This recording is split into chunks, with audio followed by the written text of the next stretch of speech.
Hello everyone, wishing you all a new brand day. Today, let us discuss a new chapter, that is chapter 9, Biomolecules. So I have divided this chapter into 4 parts. In the first part, we will learn overview with flowchart. Second part, we will learn about biomicromolecules. In third part, we will learn biomacromolecules. Then we will learn about enzymes. So let's start. So what we are going to learn in this chapter, let us have an overview. So we will learn about carbohydrates, we will learn about proteins, we will learn about nucleic acids, we will learn about lipids, and we will learn about enzymes. So we will have an overview of all these. So per day we know that 60% of carbohydrates we do intake, we do consume. So we can say that सबसे abundant source or principal source is carbohydrates. That which we are intaking is carbohydrates. So here you can see carbohydrates. So carbohydrates are hydrates of carbon. They are hydrates of carbon, and these units are linked by glycosidic bond. How the units are being linked? By a glycosidic bond. What is glycosidic bond? We know that if we take two molecules of monosaccharides, then आपस में वो दोनों कैसे जोड़ते हैं? By a glycosidic bond. For that what we call it as glycosidic bond. And what is the formulation of carbohydrates? We know that C6H12O6. That is the formula for the carbohydrates. Now, carbohydrates mainly they are divided into 3. They are monosaccharides, oligosaccharides and polysaccharides. Okay, carbohydrates they are mainly divided into 3. They are monosaccharides, oligosaccharides and polysaccharides. So monosaccharides, as you all know, they are the simple sugars. Okay, they are the all monosaccharides are reducing sugars. जैसे glucose है, fructose है, ribose है, galactose है. These are all simple sugars. They are all reducing sugars. Now next is of oligosaccharides. Oligosaccharides we know that condensation of 2 to 9 monosaccharides. Condensation of 2 to 9 monosaccharides. How it is bound? It is bound by a glycosidic bond. So disaccharide is the common of oligosaccharide. That means disaccharides are the common oligosaccharides. Disaccharides are the common oligosaccharides. So examples are maltose. How it is formed? Let us learn. How the maltose is formed? You can see here. Glucose and glucose together forms maltose. And glucose and fructose together forms sucrose. And glucose and galactose together forms lactose. So glucose together forming maltose, glucose and fructose together forming sucrose, and glucose and galactose together forming lactose. As I have told you, the carbohydrates, the formula of carbohydrate is C6H12O6.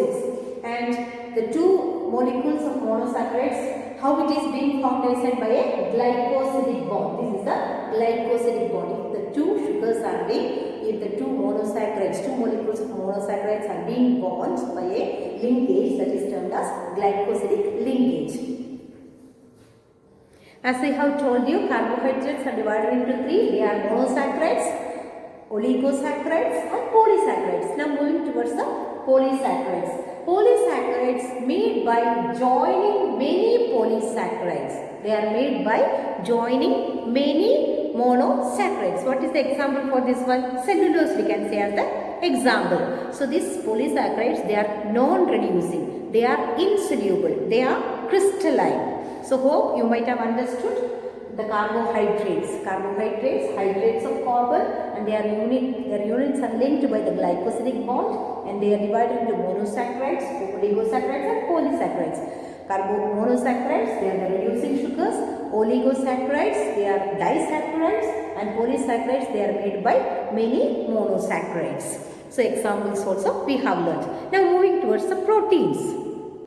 So what are proteins? Proteins, they are the most abundant of biomacromolecules. What are proteins? They are the most abundant of biomacromolecules. So they are proteins. They are synthesized from amino acids linked by peptide bonds. We can say they are heteropolymers. They are heteropolymers, and this amino acid will be linked by peptide bond. That is very, very important. So proteins are the polymers of amino acids. So we can say that proteins are the polymers of amino acids. So we have 20 amino acids. We will learn out of this which one is essential, which one is non-essential, which one is semi-essential. So we will learn it in details in later. Okay, so we have to learn that this much. We have to understand what are proteins. Proteins are the heteropolymers, or they are the most abundant biomacromolecules, we can say. So they are heteropolymers, and they are linked by amino acids, linked by the peptide bond. So synthesized from amino acids linked by peptide bonds. So proteins are synthesized from amino acids and linked by the peptide bonds. So 20 amino acids we will be learning. Which one is essential, which one is non-essential, which one is semi-essential. We will be learning it later. Now we are going to divide this one into 4. Primary structure, secondary structure, tertiary structure and quaternary structure. So these proteins are divided into 4 main parts. Primary structure, then the second one is secondary structure, third one is tertiary structure, and the fourth one is quaternary structure. So primary structure, sequence of amino acids linked by peptide bond. We can say that they are arranged, linked by the peptide bonds. We can say linear arrangement.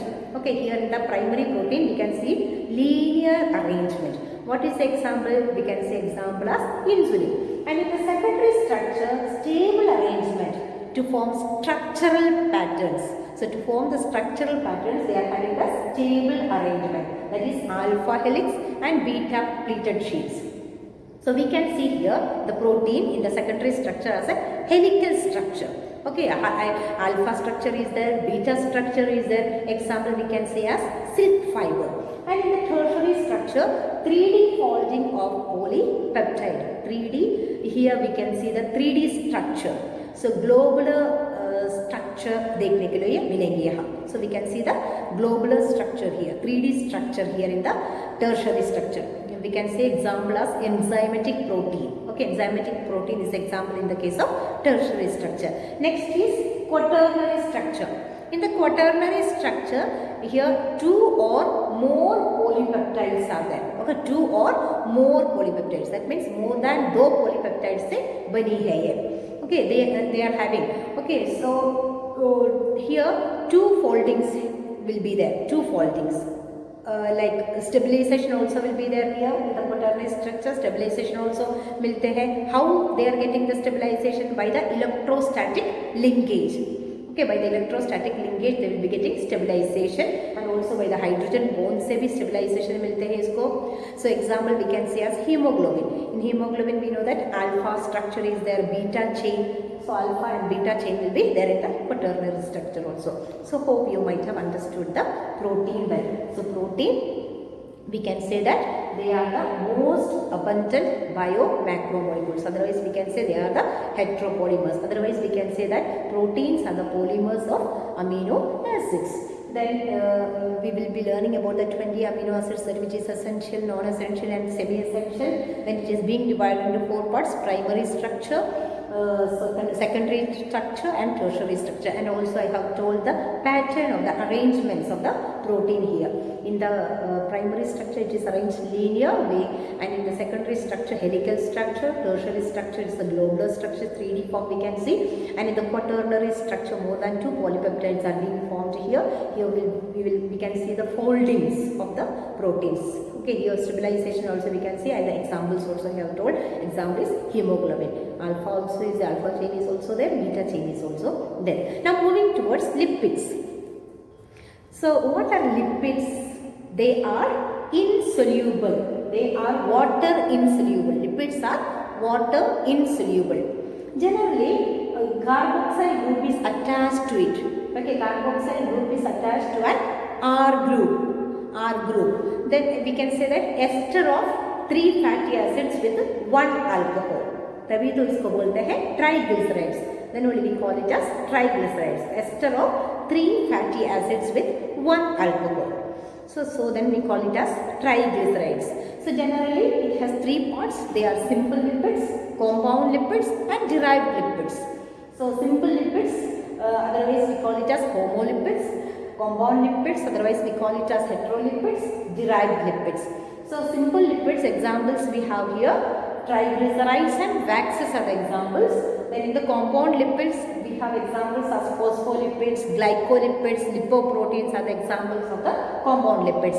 In derived lipids, we have examples as steroids, glycerol, fatty acids. All these are the examples of the derived lipids. So hope you might have understood lipids. So lipid, generally we can say they are water insoluble. Okay, carboxyl group is attached to the R group, we can say. So that are lipids. And example 3 parts we have seen, that also you can mention. Now let us learn about nucleic acids. What is nucleic acid? We all know that it is a genetic material. So what is nucleic acid? We all know that it is a genetic material of all the living organisms. So what is that? That is DNA and RNA. What is DNA? Deoxyribonucleic acid. What is RNA? Ribonucleic acid. So it is, what is nucleic acid? We have to say that it's a genetic material of all the living organisms. What is this genetic material composed of RNA and DNA? What is DNA? Deoxyribonucleic acid. What is RNA? That is ribonucleic acid. That's the important thing. Now this is made up of, nucleic acid is made up of sugar, they are made up of nitrogenous base and they are made up of phosphoric acid. So let us see what are they. They are made up of sugar, nitrogenous base and phosphoric acid. Sugar, it is made up of pentose sugar. It is made up of pentose sugar. So example we have RNA as well as DNA. And nitrogenous base, it is made up of purine and pyrimidine. It is made up of purine as well as pyrimidine. So pyrimidine is big. To remember, you can remember in the form of cut, CUT, cut. What does C stands for? C stands for cytosine, U stands for uracil and T stands for thymine. So in the form of cut you remember pyrimidine, you will never forget. Purine and pyrimidine. Pyrimidine is big. Big even you can remember in the form of cut. What is cut? CUT, cut. C stands for cytosine, U stands for uracil and T stands for thymine. So in that way you can remember. Now phosphoric acid. Okay, phosphoric acid means forms ester linkage during condensation with the other phosphoric acids.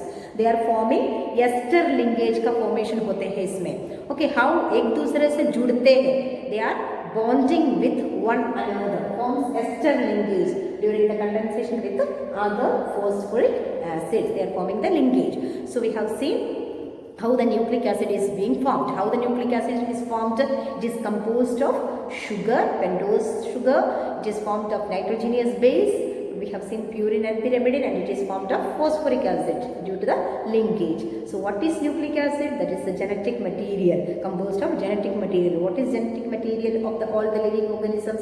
DNA and RNA. We are learning from the primary classes onwards. What is the full form of DNA? That is deoxyribonucleic acid. And what is RNA? That is ribonucleic acids. So now moving towards the other one.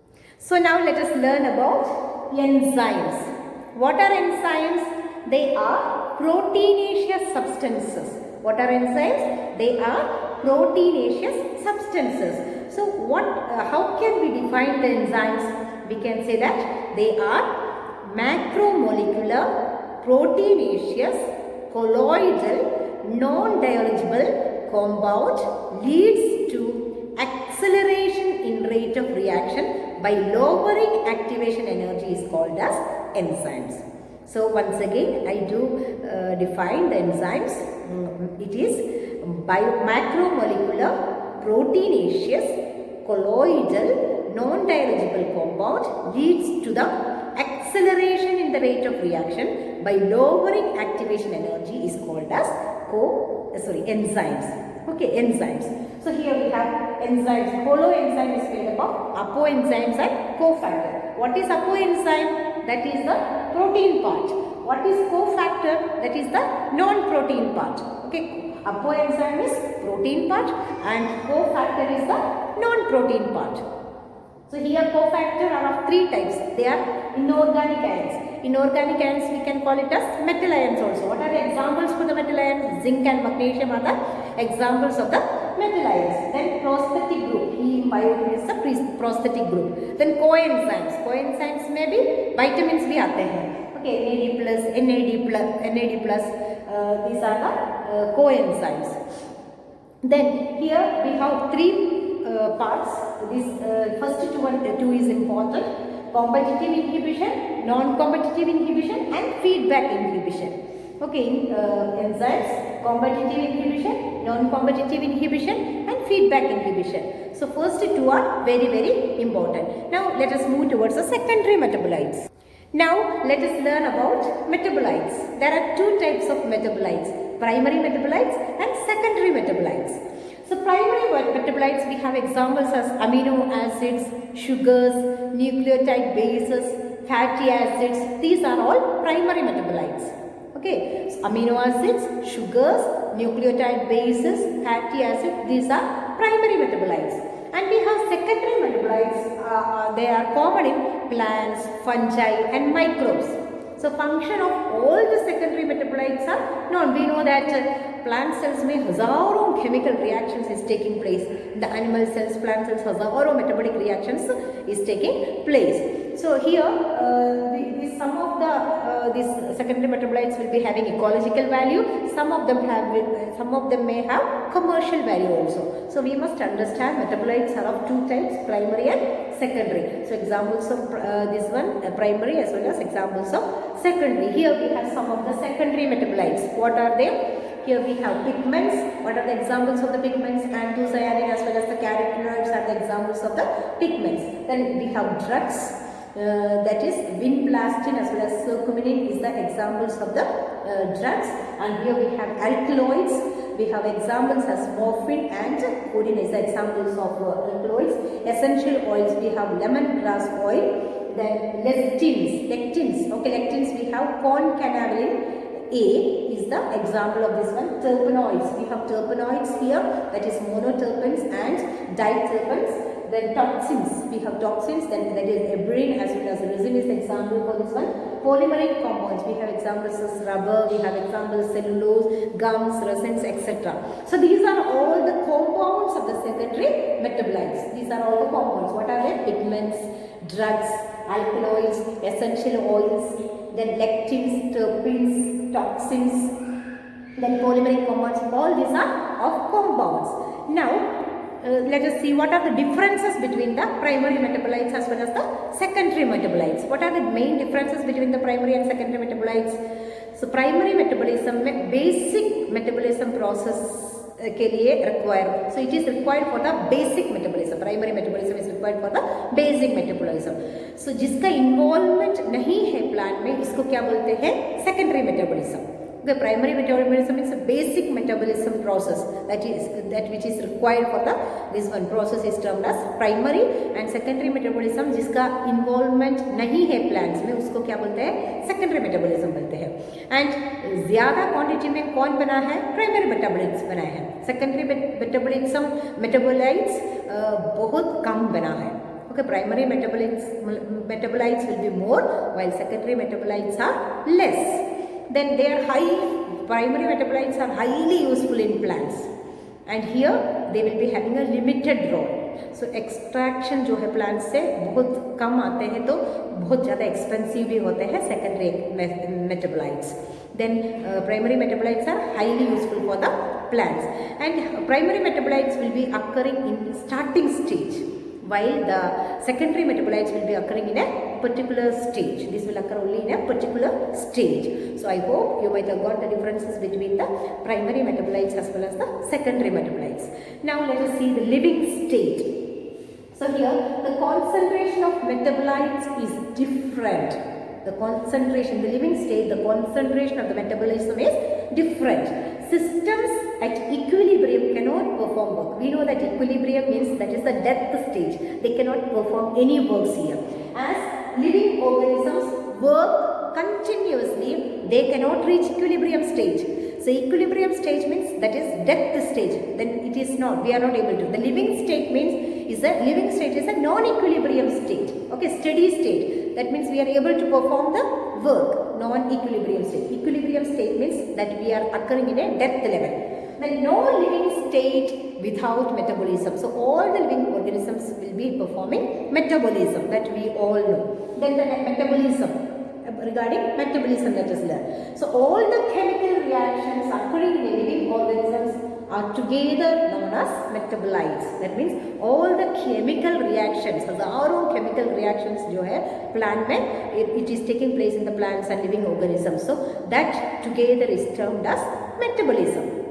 So here there are two pathways, anabolic pathways as well as catabolic pathways.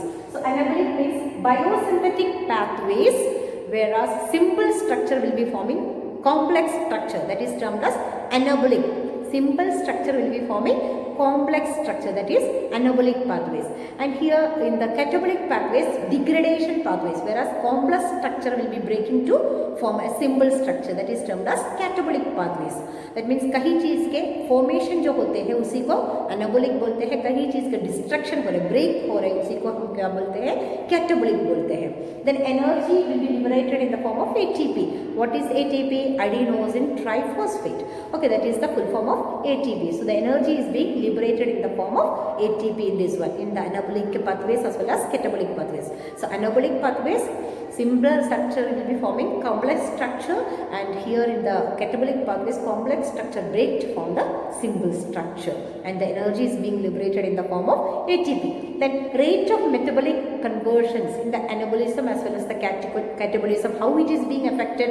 It is affected by catalyst. What is catalyst called? That they are called enzymes. So the rate of metabolism is affected by the enzymes. So that's all for today. So this is the overview of the flow chart that which we have seen, the introductory part of the biomolecules. We will continue with the next part. Till that, bye. Thank you.